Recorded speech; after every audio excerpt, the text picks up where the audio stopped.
few moments later.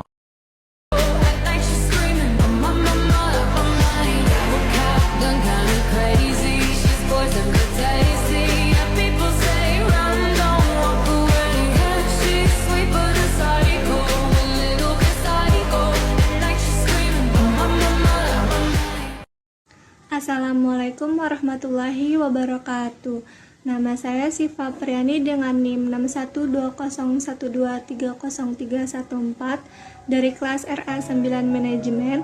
Video ini saya buat untuk memenuhi tugas UTS pada mata kuliah Komunikasi Bisnis, dosen pengampu Bapak Muhammad Teguh Setiadi, SEMM. Di sini saya akan menjelaskan beberapa materi mengenai komunikasi bisnis. Baik, materi yang pertama di sini ada pengertian komunikasi. Komunikasi merupakan aspek fundamental dalam kehidupan manusia, baik dalam konteks sosial maupun profesional. Sebagai makhluk sosial, manusia memiliki kebutuhan untuk berinteraksi dan bertukar informasi dengan orang lain. Selanjutnya di sini ada unsur-unsur komunikasi. Yang pertama, pesan. Informasi yang akan disampaikan oleh komunikator melalui simbol-simbol. Yang kedua, pengirim. Manusia berakal budi yang berinisiatif menyampaikan pesan untuk mewujudkan motif komunikasinya. Komunikator menyampaikan pesan kepada penerima pesan sehingga terjadi komunikasi dua arah. Yang ketiga, penyandian. Proses di mana komunikator mengemas maksud atau pesan yang ada dalam benak dan hatinya menjadi simbol-simbol, suara, tulisan, gerak tubuh, dan bentuk lainnya untuk dapat dikirimkan kepada komunikan. Yang keempat, saluran. Tempat pesan yang berbentuk simbol-simbol yang dialirkan dari komunikator kepada komunikan. Yang kelima, penyandian ulang. Sebuah proses reaksi komunikan dalam menerima pesan dari komunikator, kemudian komunikan akan mengartikan atau menginterpretasikan simbol-simbol menjadi sebuah makna atau informasi. Yang keenam, penerima. Faktor penting dalam proses komunikasi, tanpa penerima proses penyampaian pesan tidak akan berhasil. Yang ketujuh, umpan balik. Proses penting bagi komunikator atau pengirim untuk mengetahui pemahaman dan reaksi komunikan atau penerima terkait pesan yang dikirim. Baik, materi yang kedua di sini ada pengertian komunikasi bisnis. Komunikasi bisnis merupakan salah satu hal yang penting dalam menjalankan suatu bisnis atau perusahaan.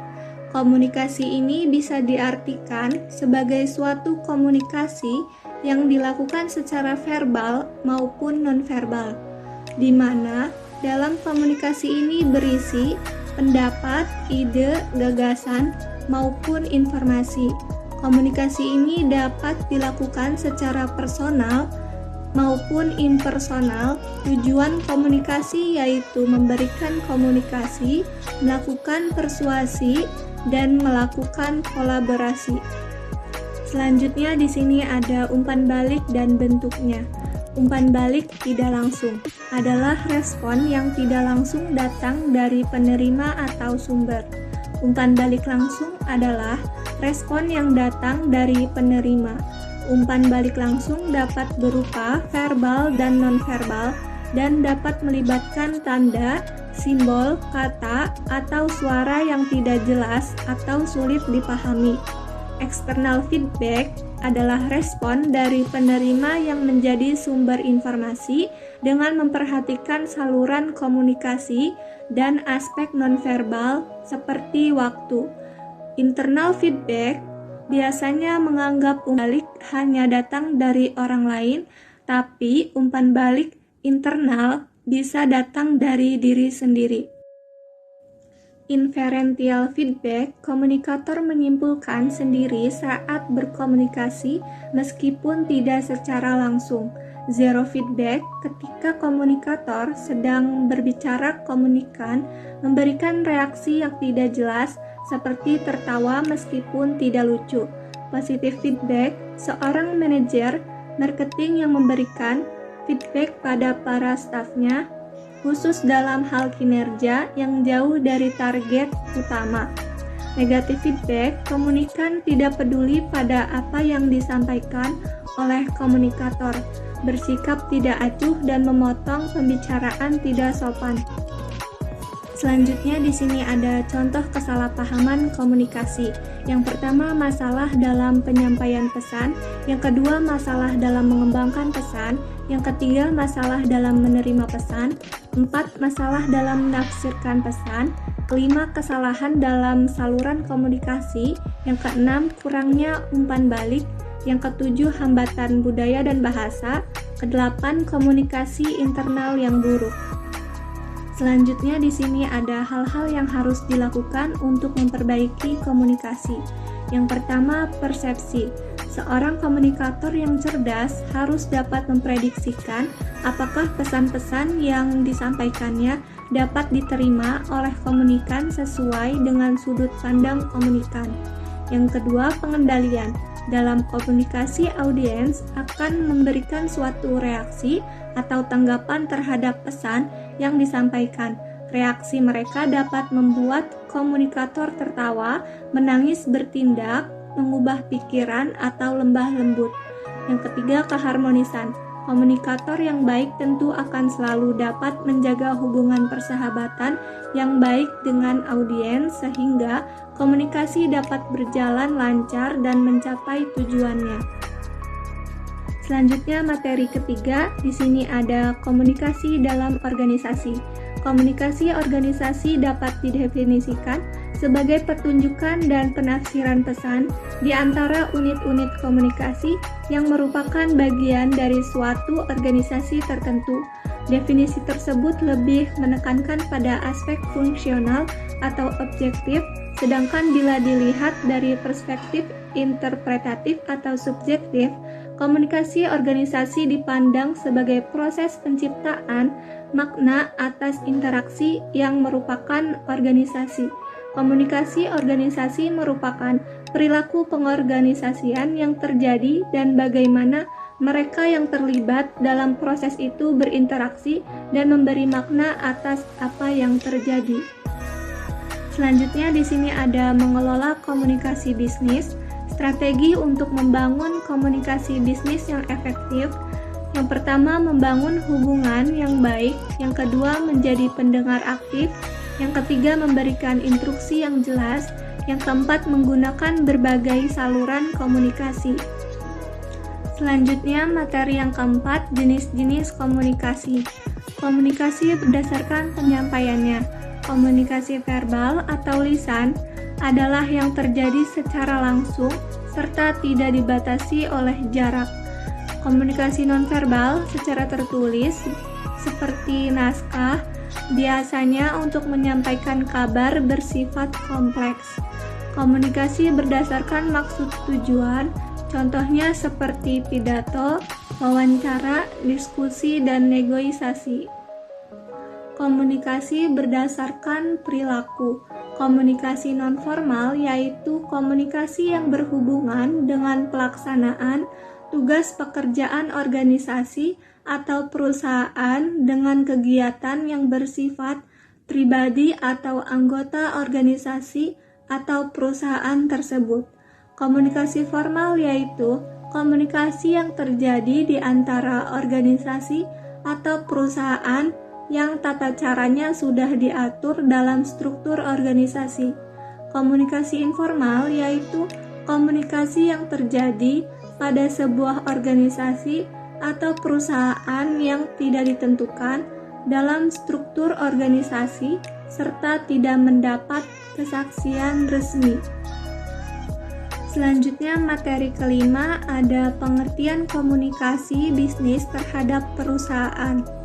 Komunikasi bisnis dapat diartikan sebagai proses pengiriman dan penerimaan pesan antara individu atau kelompok dalam lingkungan bisnis.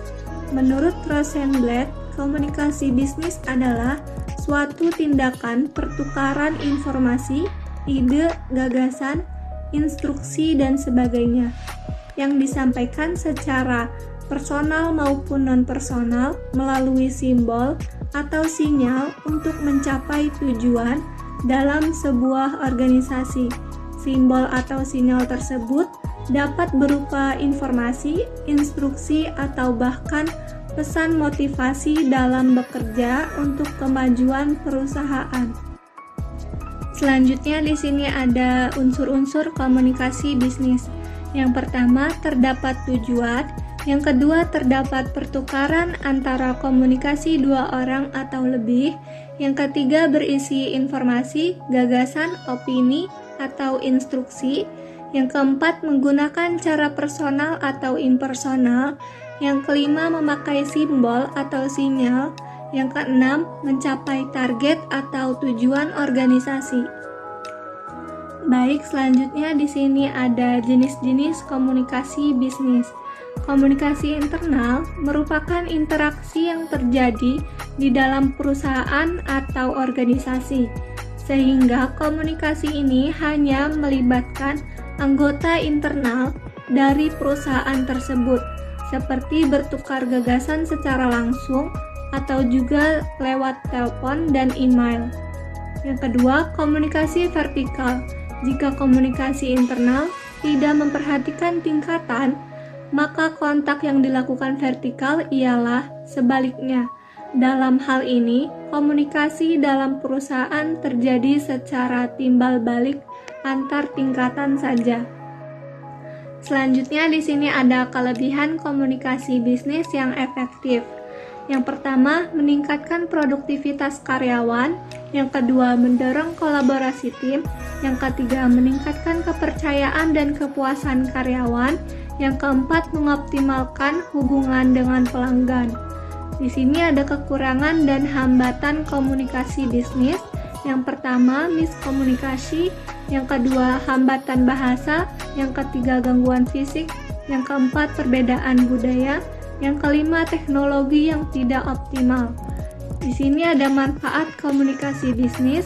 Yang pertama, meningkatkan keterlibatan pegawai, mengurangi komunikasi yang tidak dibutuhkan, mengatasi miskomunikasi, dan meningkatkan komunikasi antar departemen.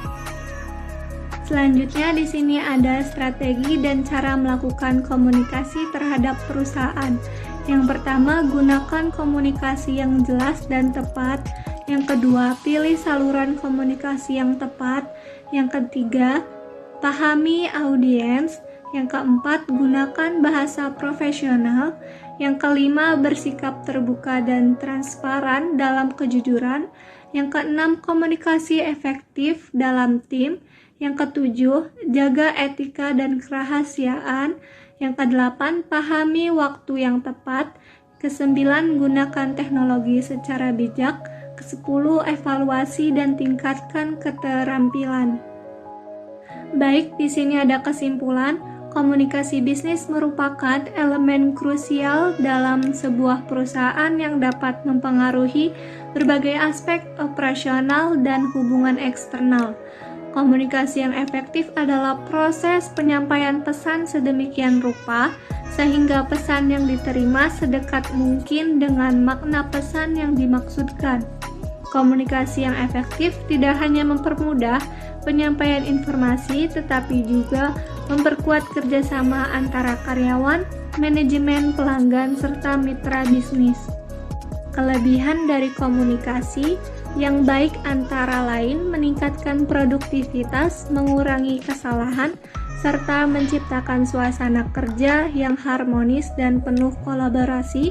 Namun tidak jarang komunikasi bisnis menghadapi hambatan seperti perbedaan budaya, kesenjangan informasi, atau gangguan teknis yang dapat mempengaruhi efektivitas komunikasi. Oleh karena itu, penting bagi perusahaan untuk memahami tantangan ini dan melakukan upaya untuk mengatasi hambatan-hambatan tersebut. Mungkin itu saja yang dapat saya sampaikan. Kurang dan lebihnya mohon maaf. Wassalamualaikum warahmatullahi wabarakatuh.